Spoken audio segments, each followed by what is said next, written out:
Good morning students. आज हम पढ़ने वाले हैं अक्षांशीय ऊष्मा संतुलन क्या होता है, लैटिट्यूडनल हीट बैलेंस क्या होता है उसके बारे में, साथ ही तापमान को प्रभावित करने वाले जो कारक हैं, प्रमुख कारक जो तापमान के वितरण को प्रभावित करते हैं उसको हम इसमें पढ़ेंगे। इस टॉपिक के लिए तापमान को प्रभावित करने वाले कारक में हम पढ़ चुके हैं ऑलरेडी सूर्यातप, जो इनकमिंग सोलर रेडिएशन है, सूर्यातप है, वो किस किस कारक से प्रभावित होता है वो हम देख चुके हैं। वैसे ही आज हम देखेंगे कि तापमान को कौन कौन से कारक हैं वो प्रभावित करते हैं। तो सबसे पहले हम बात करते हैं पृथ्वी का अक्षांशीय ऊष्मा संतुलन क्या है। देखिए, मैंने आपको पहले ही बताया था कि जो हमारी पृथ्वी है उसका औसत वार्षिक तापमान लगभग सदैव समान रहता है, क्योंकि पृथ्वी द्वारा जो प्राप्त होने वाली प्रवेशी विकिरण है, जो किस प्रकार की विकिरण है, जो लघु विकिरणें हैं वो, तथा पृथ्वी द्वारा बहिर्गामी मतलब पृथ्वी की सतह द्वारा जो बाहर निकाली जाने वाली किरणें हैं, पृथ्वी की सतह द्वारा विकिरित जो किरणें हैं, जो किस प्रकार की विकिरण कहलाती हैं, दीर्घ तरंगे या जिनको कहते हैं हम पार्थिव विकिरणें, उनके मध्य संतुलन पाया जाता है। इसको हम ऑलरेडी पिछली क्लास में ऊष्मा संतुलन में पढ़ चुके हैं। लेकिन आप देखोगे कि पृथ्वी के प्रत्येक अक्षांश पर बहिर्गामी ऊष्मा में समानता नहीं होती, मतलब जहाँ प्रत्येक स्थान पर जो सूर्य से प्राप्त होने वाली ऊर्जा है, सूर्यातप है, वो अलग अलग होता है। अतः प्रत्येक स्थान पर अक्षांश का ऊष्मा बजट संतुलित नहीं होता। बहुत सारी जगहें ऐसी हैं जहाँ पर क्या होता है कि ऊष्मा की मात्रा ज़्यादा पाई जाती है और कुछ जगह पे जो है वो उसमें ऋणात्मक संतुलन पाया जाता है। तो कुछ जगह ऐसी हैं जहाँ पर क्या होता है, जहाँ पर आप देखोगे कि वहाँ पर अधिशेष पाया जाता है, अधिशेष मतलब सरप्लस पाया जाता है, और कुछ भागों में ऋणात्मक संतुलन या डेफिसिट देखने को मिलता है। कहीं पर घाटा पाया जाता है और कहीं पर वो अधिशेष पाया जाता है। तो अब देखो, ये आप डायग्राम देख पा रहे हैं, इसमें जो ट्रॉपिकल वाला क्षेत्र है, ये जो क्षेत्र आपको दिख रहा है लगभग 40 डिग्री नॉर्थ से लेकर 40 डिग्री साउथ तक, ये जो क्षेत्र है इसको बोलते हैं इनकमिंग एनर्जी का अधिशेष वाला क्षेत्र, जहाँ पर जो आउटगोइंग एनर्जी है वो कम होती है और इनकमिंग जो है वो ज़्यादा होती है। मतलब यहाँ पर अधिक सूर्यातप की मात्रा में प्राप्त होती है। 40 डिग्री नॉर्थ से ऊपर 90 डिग्री तक और 40 डिग्री साउथ से नीचे दक्षिण ध्रुव तक जो है वो एनर्जी डेफिसिट पाया जाता है। वहाँ पर सूर्यातप की मात्रा है वो अपेक्षाकृत कम प्राप्त होती है। इस डायग्राम में आप देख सकते हो, ये जो क्षेत्र है वो सरप्लस वाला क्षेत्र है, यहाँ पर अधिकता पाई जाती है, और ये आपका घाटे वाला क्षेत्र या डेफिसिट वाला क्षेत्र है। ठीक है, अब आप देखोगे इस डायग्राम में जो है वो हम बताते हैं आपको। निवल विकिरण मतलब जो टोटल सकल विकिरण है उसमें 40 डिग्री उत्तरी और दक्षिणी अक्षांशों के मध्य अधिशेष पाया जाता है या सरप्लस पाया जाता है, परंतु ध्रुवों के पास जो है इसमें कमी देखी जाती है। उष्णकटिबंधीय क्षेत्रों के पास तापीय ऊर्जा का ध्रुवों की ओर पुनर्वितरण होता है। तो ये जो पुनर्वितरण या रीडिस्ट्रीब्यूशन है, इसके कारण से जो होता है पृथ्वी पर जो जहाँ पर अधिक ताप है वो वाले क्षेत्र से कम ताप वाले क्षेत्रों की तरफ ऊष्मा का पुनर्वितरण होता है। यही कारण है कि उष्णकटिबंधीय ताप संचयन के बावजूद, मतलब उष्णकटिबंधीय क्षेत्रों में सूर्यातप की अधिक मात्रा होने के बावजूद वो क्षेत्र अधिक गर्म नहीं हो पाते। क्यों नहीं हो पाते? क्योंकि वहाँ से ऊर्जा का पुनर्वितरण कहाँ होता है? उच्च अक्षांशों की ओर। उच्च अक्षांश मतलब ध्रुवीय क्षेत्रों की ओर। ठीक है, अब उष्णकटिबंधीय क्षेत्रों से ध्रुवीय क्षेत्र में इस अतिरिक्त ऊष्मा का स्थानांतरण किस प्रकार से होता है? ये होता है वायुमंडलीय संचार की वजह से। एटमॉस्फेरिक सर्कुलेशन या वायुमंडलीय संचार जो किसके माध्यम से होता है? जो आपका पवनों या विंड्स के माध्यम से होता है। साथ ही जो सागरीय धाराएं हैं वो भी जो वायुमंडलीय संचार है उसको चालू रखती हैं। तो ये पवन और सागरीय धाराएं हैं, ये क्या करती हैं? ये जो ताप का पुनर्वितरण करती है। जहाँ पर तापमान, जहाँ पर सरप्लस पाया जाता है तापमान का, जैसे कि मैंने आपको बताया ये सरप्लस वाला क्षेत्र है, यहाँ से जो तापमान है वो ध्रुवों की तरफ पुनर्वितरित किया जाता है। किसके द्वारा किया जाता है? ये किया जाता है आपका पवनों के द्वारा, विंड्स के द्वारा, और दूसरा पुनर्वितरण किया जाता है जो महासागरीय धाराएं हैं। हम पढ़ेंगे बाद में महासागरीय धाराओं के बारे में। ओशन करंट्स जो हैं वो भी तापमान का पुनर्वितरण करती हैं। तो पवन और सागरीय धाराएं ये जो वायुमंडलीय संचार उत्पन्न करती हैं, इसके माध्यम से यहाँ पर जहाँ पर सूर्यातप की मात्रा ज़्यादा प्राप्त हो रही है या तापमान ज़्यादा है, वहाँ से घाटे वाले क्षेत्र या जो डेफिसिट वाले जोन हैं जहाँ पर सूर्यतप कम प्राप्त होता है वहाँ पे ऊर्जा का पुनर्वितरण किया जाता है। ठीक है, तो ये हमने देखा। इसके बाद में चलते हैं ऊष्मा और तापमान क्या होता है। तो देखिए, सामान्य अर्थों में ऊष्मा और तापमान पर्यायवाची शब्दों के रूप में प्रयुक्त किया जाता है, लेकिन इनका कुछ थोड़ा सा डिफरेंस है, इनमें कुछ शाब्दिक भिन्नता है। वो क्या है? ऊष्मा जो है वास्तव में ऊर्जा का एक रूप है जो वस्तुओं को गर्म करती है। और ऊष्मा से किसका बोध होता है? ऊष्मा से ऊर्जा की मात्रा का बोध होता है कि वह उसमें कितनी ऊर्जा है, उसकी जो मात्रा है उसका पता हमें चलता है ऊष्मा से। और तापमान क्या होता है? तापमान ऊष्मा की तीव्रता यानी तप्तता की गहनता की एक निर्धारित माप है। कितनी तप्तता है उसकी, वो है आपका तापमान।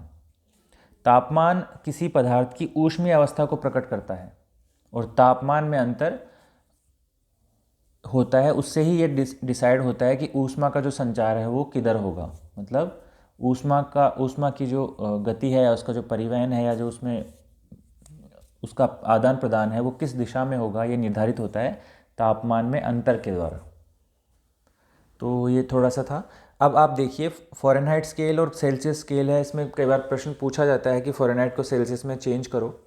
तो उसके लिए फॉर्मूला ये है F = 9/5C + 32 डिग्री। और सेल्सियस को फ़ारेनहाइट में करोगे तो सेम फॉर्मूला यूज़ कर सकते हो आप, या फिर नीचे वाला फॉर्मूला है C = 5/9 F - 32 डिग्री। ये आप यूज़ करके फ़ारेनहाइट को सेल्सियस में कन्वर्ट कर सकते हो। तो जैसे फ़ारेनहाइट जो पैमाना या फ़ारेनहाइट स्केल है उसमें 32 डिग्री फ़ारेनहाइट = कितना होगा? 0 डिग्री सेंटीग्रेड। इसी प्रकार से जो बॉइलिंग पॉइंट है जल का वो 100 डिग्री सेल्सियस या कहें तो 212 डिग्री फ़ारेनहाइट होता है। ठीक है, तो ये कुछ बात थी ऊष्मा और तापमान के बारे में। अब हम देखते हैं तापमान को प्रभावित करने वाले कारक कौन कौन से हैं। कौन कौन से कारक हैं जिनसे किसी जगह का तापमान निर्धारित होता है या प्रभावित होता है। तो इसके लिए मैंने आपको पहले पुरानी वीडियो में बता दिया है कि सूर्यतप के वितरण को प्रभावित करने वाले कारक कौन कौन से हैं। वही कारक जो सूर्यतप के वितरण को प्रभावित करते हैं वही कारक तापमान को भी प्रभावित करते हैं। अब देखिए, सूर्यतप का वितरण, अक्षांशीय वितरण कहें, वो एक समान नहीं होता। किसी स्थान के तापमान पर बहुत से कारकों का प्रभाव पड़ता है, जिनमें से कुछ प्रमुख हैं। सबसे प्रमुख है वो उस स्थान की अक्षांशीय स्थिति, उस स्थान की जो लैटिट्यूडनल लोकेशन है, कौन से अक्षांश पर वो स्थित है, उससे निर्धारित होता है कि उस जगह का तापमान कितना होगा। किसी भी स्थान का तापमान उस स्थान द्वारा प्राप्त सूर्यतप की मात्रा पर निर्भर करता है। सूर्यतप की मात्रा पर निर्भर करता है। और सूर्यतप की मात्रा किस पर निर्भर करती है? ये निर्भर करती है कि वहाँ पर सूर्य की किरणें कितनी तिरछी पड़ रही हैं या सीधी पड़ रही हैं। तो आप देखोगे जो पृथ्वी है उसके भूमध्य रेखा से जो अयनवर्ती प्रदेश हैं, ये कर्क रेखा 23.5 डिग्री उत्तरी अक्षांश और 23.5 डिग्री दक्षिणी अक्षांश, जिसको मकर रेखा बोलते हैं। ठीक है, 23.5 डिग्री उत्तर और दक्षिण के बीच वाला जो क्षेत्र है, यहाँ पर क्या होता है कि सूर्य की किरणें अपेक्षाकृत सीधी पड़ती हैं। तो ये जो क्षेत्र है यहाँ पर तापमान की मात्रा भी ज़्यादा पाई जाती है। और जैसे जैसे हम उच्च अक्षांशों की ओर जाते हैं, मतलब ध्रुवों की तरफ जाते हैं, चाहे उत्तर में हो या चाहे दक्षिण में हो, तो जो तापमान है वो कम प्राप्त होता है। क्यों प्राप्त होता है? क्योंकि यहाँ पर सूर्य की किरणें अपेक्षाकृत रूप से तिरछी प्राप्त होती हैं, तिरछी मिलती हैं। भूमध्य रेखा पर सूर्य की किरणें वर्ष भर लंबवत पड़ती हैं। भूमध्य रेखा से ध्रुवों की ओर जाने पर सूर्य की किरणों का झुकाव बढ़ जाता है, मतलब किरणें तिरछी हो जाती हैं। इस कारण सामान्यतः भूमध्य रेखा से ध्रुवों की ओर जाने पर तापमान कम होने लगता है। ठीक है, जैसा कि मैंने आपको इस डायग्राम के थ्रू बताया, तापमान में 0 डिग्री से यदि आप ऊपर जाओगे ध्रुवों की तरफ 90 डिग्री की तरफ, तो तापमान में कमी देखने को मिलेगी। इसी प्रकार से दूसरा जो कारक है प्रभावित करने वाला, वो है सागर तल से ऊंचाई। जैसे जैसे सागर तल से हम ऊंचाई पे जाएंगे वैसे वैसे तापमान की जो प्राप्ति है वो कम होती जाएगी। कम क्यों होती जाती है? कम होने का कारण यह है कि जो वास्तव में जो तापमान प्राप्त होता है वो होता है दीर्घ विकिरणों से। ठीक है, इनकमिंग सोलर रेडिएशन जो आता है, जो लघु तरंगे हैं, उनसे तापमान में प्रभावी वृद्धि नहीं होती। पृथ्वी की सतह द्वारा जो आपके लघु तरंगों को अवशोषित करके उसके बाद में उनको जो दीर्घ तरंगों के रूप में विकिरित किया जाता है, उसके कारण से आपका तापमान बढ़ता है। तो देखिए, पार्थिव विकिरण द्वारा वायुमंडल की निचली परत ऊपरी परतों की तुलना में तेज़ी से गर्म होती है। उदाहरण के लिए आप लोगे तो जो अम्बाला है, अम्बाला का जो लोकेशन है, जो लेटिट्यूडनल लोकेशन है वो है 30 डिग्री 21 मिनट उत्तरी नॉर्थ से नॉर्थ, और जो शिमला है उसकी लोकेशन है 31 डिग्री 6 मिनट नॉर्थ। तो लगभग एक ही अक्षांश पर स्थित हैं, लेकिन शिमला का औसत तापमान आप देखोगे तो अम्बाला की तुलना में बहुत कम पाया जाता है। क्यों पाया जाता है? क्योंकि अम्बाला समुद्र तल से 272 मीटर की ऊंचाई पर स्थित है और शिमला जो है वो समुद्र तल से लगभग 2200 मीटर की ऊंचाई पर अवस्थित है। तो इनकी सागर तल से ऊंचाई में भिन्नता होने के कारण समान अक्षांश पर होने के बावजूद इनका जो तापमान है वो बहुत ही अलग पाया जाता है। शिमला बहुत ठंडा रहता है और अम्बाला में आपका तापमान थोड़ा ज़्यादा पाया जाता है शिमला की तुलना में। दूसरे शब्दों में आप कहें तो तापमान में ऊंचाई बढ़ने के साथ में कमी आती है, और यह कमी की जो दर है वो प्रति 1000 मीटर की ऊंचाई पर जाने पर आपको 6.5 डिग्री सेंटीग्रेड की कमी मिलती है। इसी चीज़ को हम कहते हैं नॉर्मल लैप्स रेट या सामान्य ताप पतन दर। आपको ध्यान रखना है कि सामान्य ताप पतन दर क्या है। प्रति 1000 मीटर की ऊंचाई पर जाने पर तापमान में 6.5 डिग्री सेंटीग्रेड की कमी आती है, यही कहलाता है सामान्य ताप पतन दर। या दूसरे शब्दों में कहें तो 165 मीटर जाने पे तापमान में 1 डिग्री सेंटीग्रेड की कमी आती है, इसको भी हम कहेंगे सामान्य ताप पतन दर। और इसी कारण से भूमध्य रेखीय क्षेत्रों में भी आप देखोगे, जहाँ पर भूमध्य रेखीय क्षेत्र में चूँकि वहाँ पर वर्ष भर सूर्य तप की प्राप्ति होती है तो वहाँ पर तापमान अपेक्षाकृत अधिक पाया जाता है, लेकिन वहाँ पर जो पर्वत की चोटियाँ हैं वहाँ पे भी जो है वो हिमाच्छादित आपको देखने को मिलेगी। जिसका एग्जाम्पल आप देखोगे अफ्रीका में जो माउंट किलिमंजारो है वहाँ पर जो है चोटियों पर बर्फ़ हिमाच्छादित, वहाँ पे जो चोटी है वहाँ पे हिमाच्छादन देखा जाता है। अब ये डायग्राम में आप देख सकते हो जो सामान्य ताप पतन दर मैंने आपको बताई। देखिए सबसे पहली बात कि जो नीचे वाला भाग है वो वहाँ पर जो वायु है वो सघन होती है, भारी होती है, और ऊपर होती है वायु विरल। दूसरा, तापमान में जो कमी आती है वो प्रति 1000 मीटर पे 6.5 डिग्री सेंटीग्रेड की कमी आती है, इसको हम कहते हैं सामान्य ताप पतन दर। अब दूसरा कारण क्या है कि जो आधार भाग होता है, आधार भाग में ऊष्मा अवशोषण हेतु भूमि का अधिक क्षेत्र उपलब्ध होता है, तो सूर्य तप की मात्रा ज़्यादा होती है, तापमान की मात्रा ज़्यादा होती है, और जो चोटी है वहाँ पर ऊष्मा अवशोषण हेतु भूमि की उपलब्धता भी कम है, क्योंकि यहाँ पर क्षेत्रफल क्या होगा, प्रभावी क्षेत्रफल जहाँ पर सूर्य तप प्राप्त होता है, तापमान जिसकी वजह से बढ़ता है वो भी कम होता है। तो इस वजह से क्या होता है कि ऊपर जो तापमान है वो क्या होता है, कम पाया जाता है, और नीचे वाले जो क्षेत्र हैं उन पे तापमान वहाँ पे ज़्यादा देखने को मिलता है। तो ये हो गया एल्टीट्यूडनल इफेक्ट। जो आपकी ऊंचाई है उसका किस प्रकार से तापमान पर प्रभाव पड़ता है। तो सिंपल सी बातों में, शब्दों में समझ लो कि जैसे जैसे हम ऊपर जाते हैं तापमान की मात्रा कम होती जाती है, और वो जो कमी होती है वो प्रति 1000 मीटर की ऊंचाई पर जाने पर 6.5 डिग्री सेंटीग्रेड की कमी देखने को मिलती है। अब ऊंचाई के बाद में जो तीसरा कारक है वो देखते हैं सागर से दूरी और महासागरीय धाराएं। सागर से दूरी का किस प्रकार प्रभाव पड़ता है और महासागरीय धाराएं किस प्रकार से तापमान को प्रभावित करती हैं, इसको हम देख लेते हैं। देखिए, स्थल की अपेक्षा सागर धीमी गति से गर्म और ठंडा होता है। स्थल भाग जो है, जो मिट्टी है, मृदा है, वो उसकी कैरेक्टर्स कुछ अलग होती हैं, उसकी कैरेक्टरिस्टिक्स अलग होती हैं, और जो सागरीय भाग है, जल है, उसकी कैरेक्टरिस्टिक्स अलग होती हैं। तो इसी कारण से जो है वो ये प्रभाव पड़ता है। स्थल की अपेक्षा सागर जो है धीमी गति से गर्म होता है और धीमी गति से ही ठंडा होता है, इसलिए सागर के ऊपर स्थल की अपेक्षा तापमान में भिन्नता कम होती है। तो सागरीय क्षेत्रों में जो आपका तापमान है वो थोड़ा सम पाया जाता है, वहाँ पे तापमान में जो डिफरेंसेस हैं वो थोड़ा कम प्राप्त होता है।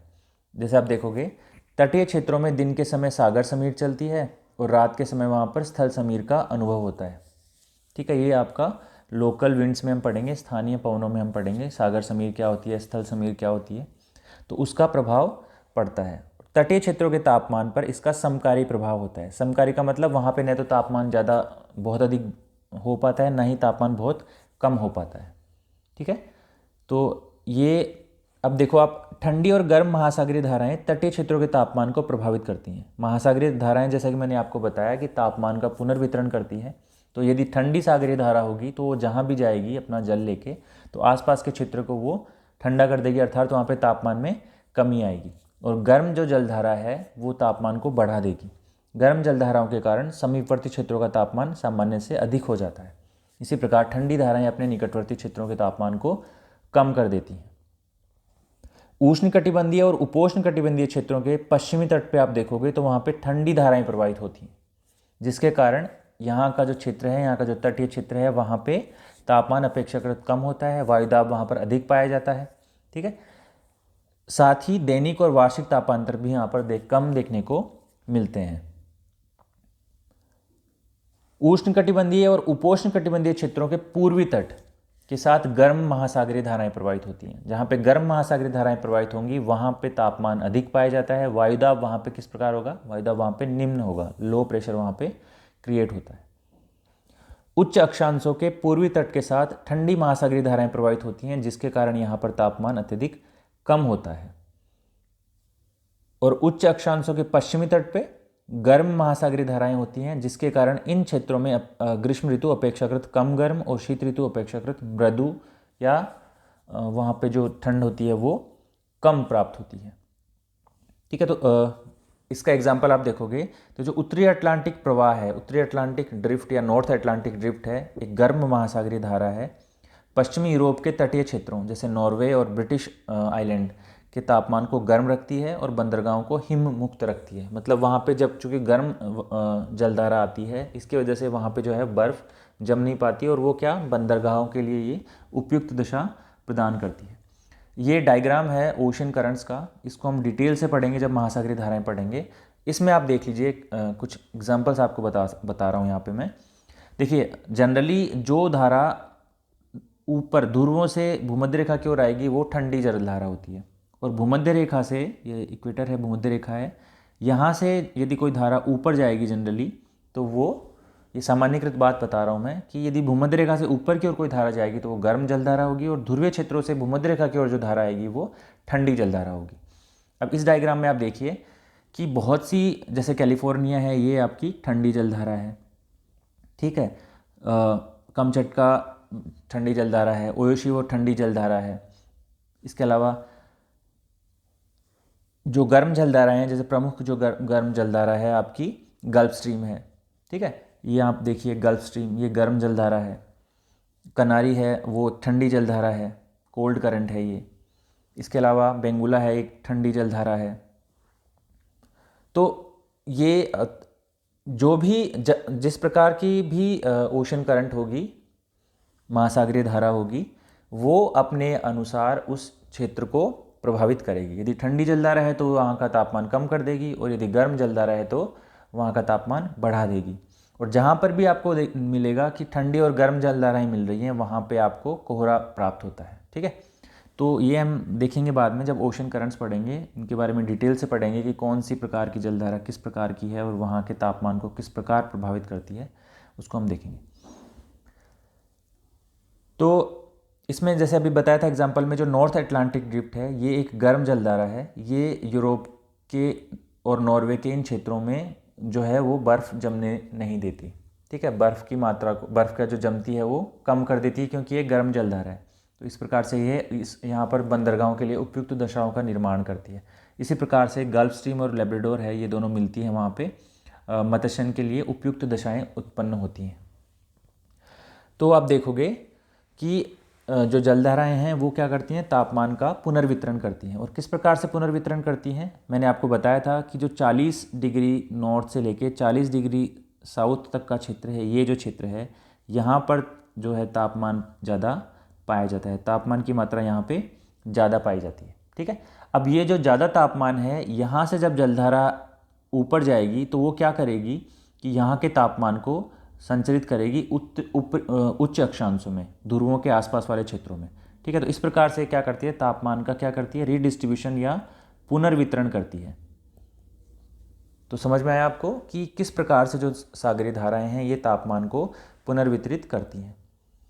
अब अगला जो फैक्टर है जिससे ये तापमान की मात्रा, तापमान का वितरण प्रभावित होता है, वो है वायु राशियों का संचरण, एयर मासेस। इसको हम पढ़ेंगे आगे क्लाइमेटोलॉजी में कि वायु राशियाँ क्या होती हैं।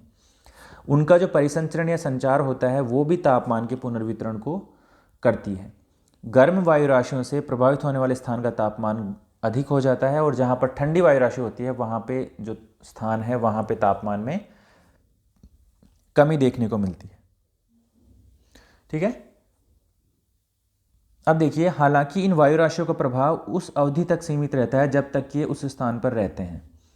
तो हम पढ़ेंगे कि वायु राशि क्या होती है। आपको अभी ये याद ध्यान रखना है कि जिस प्रकार की वायु राशि पाई जाएगी उसी प्रकार से उस क्षेत्र की जो तापमान है वो देखने को मिलेगा। अब जैसे आप एग्जाम्पल देखिए, स्थानीय पवनों का एग्जाम्पल है। फ्रांस में चलने वाली स्थानीय ठंडी पवन मिस्ट्रल जैसे है, तो ये क्या करेगी, वहाँ के तापमान को कम कर देगी।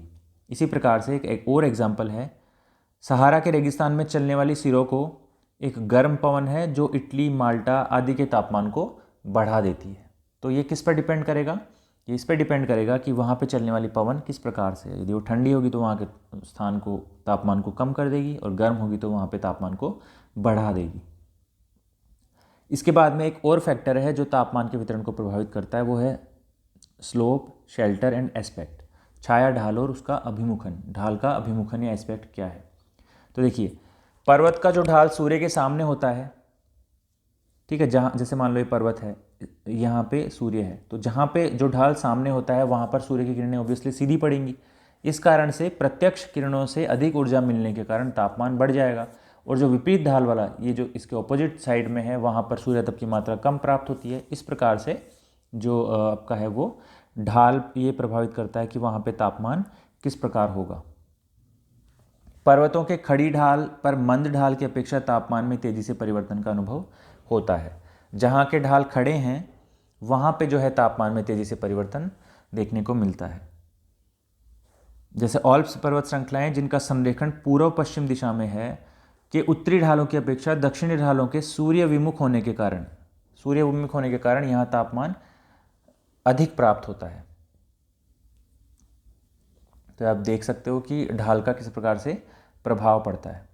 इसी प्रकार से कुछ जगहों पर पर्वत श्रृंखलाएं ठंडी और गर्म हवाओं को अवरोधित करती हैं और तापमान को क्रमशः कम या अधिक होने से रोकती हैं। सबसे इसका सिंपल एग्जांपल आप देखोगे, जैसे हिमालय पर्वत है, तो हिमालय क्या करता है कि उत्तर से आने वाली जो ठंडी हवाएं हैं उसको रोकता है, और इसके वजह से क्या होता है कि जो भारत का प्रायद्वीपीय भाग है वहाँ पे तापमान में बहुत ज़्यादा कमी नहीं हो पाती। ठीक है, तो पर्वत श्रृंखलाएं क्या करती हैं, ये निर्धारित करती हैं कि वहाँ पे तापमान का वितरण किस प्रकार से होगा। ठीक है, तो ये आपका हो गया कि तापमान किस प्रकार से जो है पर्वतों के माध्यम से जो ढाल है और अभिमुखन है और जो शेल्टर है उसके द्वारा किस प्रकार से तापमान निर्धारित होता है। इसके बाद में जो नेक्स्ट कैरेक्टर है वो है धरातलीय सतह की प्रकृति।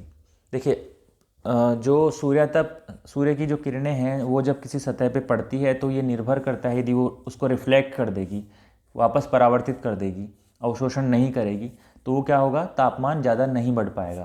तो ये धरातल की प्रकृति पर निर्भर करता है कि वहाँ पे तापमान किस प्रकार से निर्धारित होगा। देखिए, रंग हो गया, वनस्पति हो गई, मृदा, भू उपयोग, हिमावरण आदि के संदर्भ में धरातलीय सतह की प्रकृति किसी भी स्थान के तापमान को प्रभावित करती है।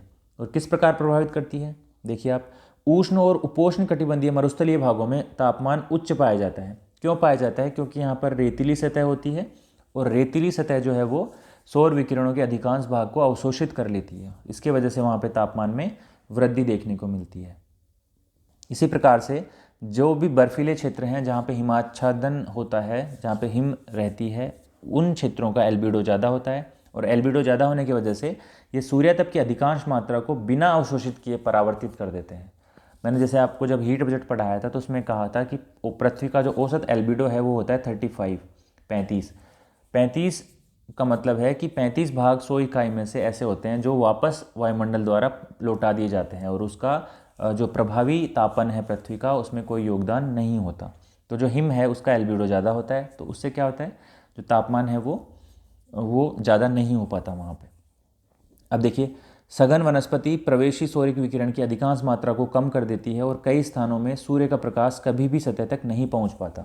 तो जो इक्वेटोरियल रीजन है जहाँ पे सूर्य तप की मात्रा ज़्यादा प्राप्त होती है, लेकिन चूँकि जो कैनोपी होती है पेड़ों की वो इतनी ज़्यादा होती है कि वहाँ पे तापमान बढ़ नहीं पाता। ठीक है, अब आगे देखते हैं। हल्के रंग की मृदा गहरे रंग की मृदा की तुलना में ऊष्मा को अधिक परावर्तित करती है। अधिक परावर्तित करती है तो क्या होगा, परावर्तन ज़्यादा होगा तो सूर्यातप की मात्रा कम प्राप्त होगी। रेत के समान सूखी मृदा तापमान में बदलाव के प्रति बहुत अधिक संवेदनशील होती है, जबकि क्ले मतलब ऐसी मिट्टी जिसमें आर्द्रता की मात्रा ज़्यादा हो, मतलब नमी अधिक हो और ये धीरे धीरे गर्म होती है। तो जो आर्द्र मृदा होगी जहाँ पे जल ज़्यादा होगा तो वो धीरे धीरे गर्म होगी और धीरे धीरे ही ठंडी होगी। लेकिन यदि सूखी मृदा होगी तो वो बहुत जल्दी गर्म होगी और बहुत जल्दी ठंडी होगी। तो जो रेगिस्तानी प्रदेश हैं, जो मरुस्थलीय प्रदेश हैं, वहाँ पे ये देखने को मिलता है। और इसी कारण से मरुस्थल में क्या होता है कि जो दैनिक तापांतर है, मतलब दिन में मैक्सिमम और मिनिमम टेम्परेचर है, उसके मध्य जो अंतर होता है वो बहुत ज़्यादा देखने को मिलता है। शहरी क्षेत्रों में जो अर्बन एरियाज़ हैं वहाँ पर चूँकि कंक्रीट अवसंरचना पाई जाती है, तो इसके वजह से क्या होता है, तापमान उनके आसपास की तुलना में अधिक पाया जाता है। जो नगरीय क्षेत्र हैं वहाँ पे जो है तापमान आसपास के ग्रामीण क्षेत्र हैं उनकी तुलना में लगभग 4 से 5 डिग्री ज़्यादा पाया जाता है। और इस प्रभाव को कहते हैं अर्बन हीट आइलैंड। इसको क्या कहते हैं, इसको कहते हैं अर्बन हीट आइलैंड इम्पैक्ट प्रभाव, अर्बन हीट आइलैंड। शहरी नगरीय ऊष्मन द्वीप या ऊष्मन द्वीप जिनको बोलते हैं, मतलब आसपास के क्षेत्रों से यहाँ पे तापमान अधिक देखने को मिलता है। और उसका कारण क्या है, कारण है वहाँ पर कंक्रीट की अवसंरचनाओं का पाया जाना, सड़क का पाया जाना, साथ ही वहाँ पे ऊंची ऊंची बिल्डिंग का पाया जाना। उससे क्या होता है, जैसे मान लो ये यहाँ पे किरण गिरी सूर्य की, उसके बाद में रिफ्लेक्ट होकर किसी और जगह पे गिरेगी, तो इसका क्या होता है, बार बार जो है वो सतह इसको अवशोषित करती है और बाद में विकिरित करती है। इसकी वजह से जो इफेक्टिव सरफेस एरिया है, जो सतही क्षेत्रफल है उस स्थान का, बढ़ जाता है। इसकी वजह से वहाँ पे तापमान ज़्यादा देखने को मिलता है। इस डायग्राम में आप देख सकते हो विभिन्न क्षेत्रों की एल्बिडो वैल्यूज़। एल्बिडो होता है परसेंटेज ऑफ रिफ्लेक्टेंस, कितना रिफ्लेक्ट कर रहा है वो, उससे निर्धारित होता है एल्बिडो। आप देखोगे जो फ्रेश स्नो है, नवीन जमी जो स्नो है, हिम है, वहाँ का एल्बिडो बहुत ज़्यादा होता है। 80% से लेकर 95% तक एल्बिडो पाया जाता है। मतलब 80% से लेकर 95% तक जो सूर्यातप है वो रिफ्लेक्ट कर दिया जाता है।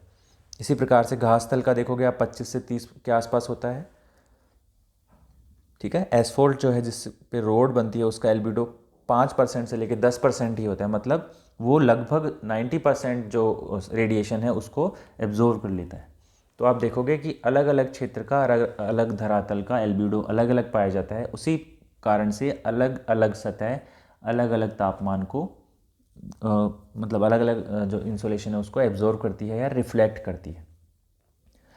तो ये हमने देखा कि पृथ्वी पे किस प्रकार से जो अक्षांशीय ताप का वितरण पाया जाता है और कौन कौन से कारक हैं वो तापमान के वितरण को प्रभावित करते हैं। तो आज की क्लास में इतना ही है। अगली क्लास में हम देखेंगे वायुदाब के बारे में और पवनों के बारे में। Thank you very much.